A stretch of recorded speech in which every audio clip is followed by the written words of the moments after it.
You know what sucks the most about living through this time period? It's that all of this weird shit, all of this perverse shit has become normalized in American culture. Trump and his billionaire buddies have done some of the most vile shit. Shit that we would have never even been able to come up with as a premise.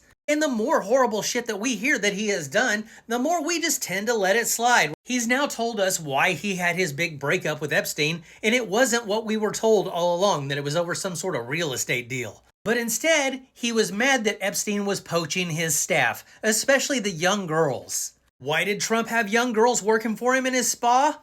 Who knows, but we're just gonna let that slide. Why are we the people allowing him to stay the president after he has admitted that he rigged the election and he says things like this about him raping people? She actually indicated that she loved it.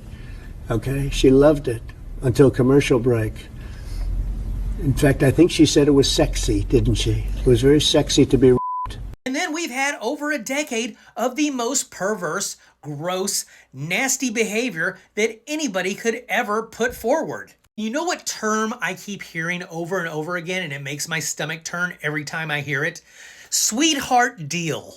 Jeffrey Epstein was able to plea a sweetheart deal. Why are we using the term sweetheart with a sex trafficker on the regular? And some of the people that I feel the most for in this whole situation are the kids that are growing up thinking that this is presidential. This is normal because this is all they've ever known. Like, they were too young to really know what Obama was about. So their first introduction to politics was Trump campaigning to be president and just being his worst self. And I know there's going to be people who look back on this time period and say, how could you guys let this happen? Why didn't anybody do anything? And we're just going to be like, well, we were trying to do the electoral process and everything, you know? And it just goes to show how complacent we have become as a society, that we have just kind of watched all this happen and been like, what are you going to do?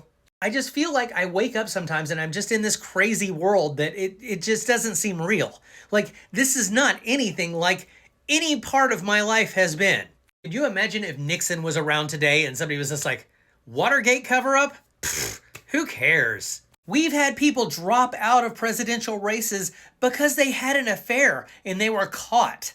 Trump was caught on a hot mic on TV saying that he likes to sexually assault women on the regular, and everybody's like, yeah, I'm voting for that guy. And since he's been president, we've learned more and more and more depraved shit, and still, we just kind of like, that's just him. I'm beginning to wonder if 2012 was really the end of days, and this is just what it looks like.